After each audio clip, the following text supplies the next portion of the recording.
no, I don't like cops. Once you put that badge on, I don't like you. We have a history in America where communities of color do not trust the police. It is something that is generational, meaning passed down from one generation to the other, to not trust the police. Because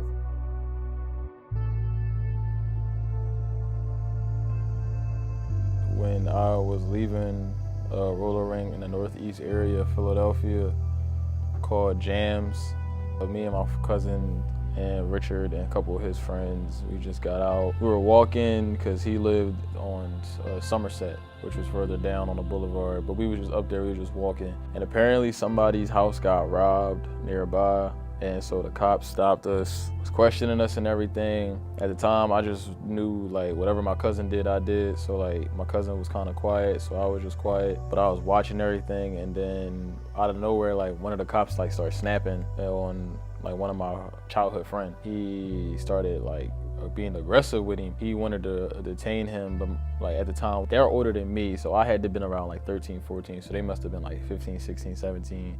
And they pistol whipped him in front of us. His face was like a blueberry. Like his face was like ugly, and you know his family sued and everything like that. That was the first time I witnessed it, like, and knew what it was.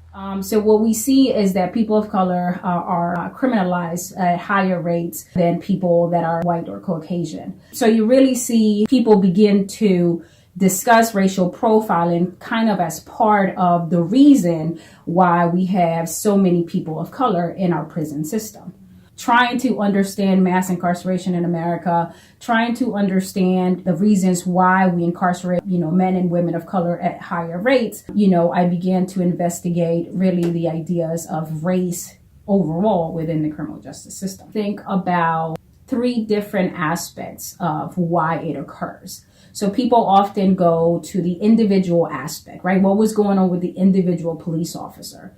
Then there is the situational aspect, police brutality. And then there's the organizational aspect of police brutality, which means what is happening within the organization of police that can exacerbate or that can really bring on excessive force by police. What we've learned throughout history is that you can document, but there's very little that the community or a community member really could do to try to literally stop the police officer from doing something. I mean, we see that with Philando Castile, like when his girlfriend was literally sitting next to him in the car and he got shot.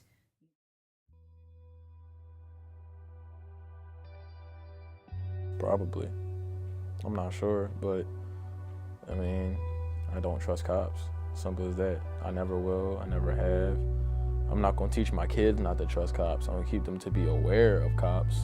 We have a history in America where communities of color do not trust the police. It is something that is generational, meaning passed down from one generation to the other, to not trust the police. I never like cops. I will like you, if you're a person and you are a cop, I'll look at you as a person, but once you put that badge on, I don't like you. So, as simple as that. So we see definitely a psychological effect on the fact that we have had a history in this country of abuse by the police of people of color. So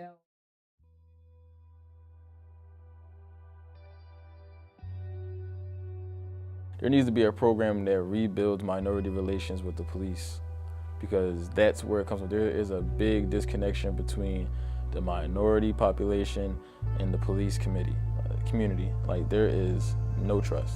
A lot of them don't even live in our neighborhoods. A lot of them don't understand how it works. Understand we got the rule of the law, the general rules that everybody should follow, and in most cases we do. But in other cases, to them, they just trying to fill a quota, and that's not fair. Because 9 times out of 10, if I walk down the street in my hood with all black on, and you were too, and if you were following me, they would think you're trying to get home. If I'm following you, they would think I'm trying to get to your home. So like, it's just the perception of everything how it is. So until they change that, until they try to build some type of program where they successfully rebuild minority relations with the police community, ain't nobody gonna want cops around.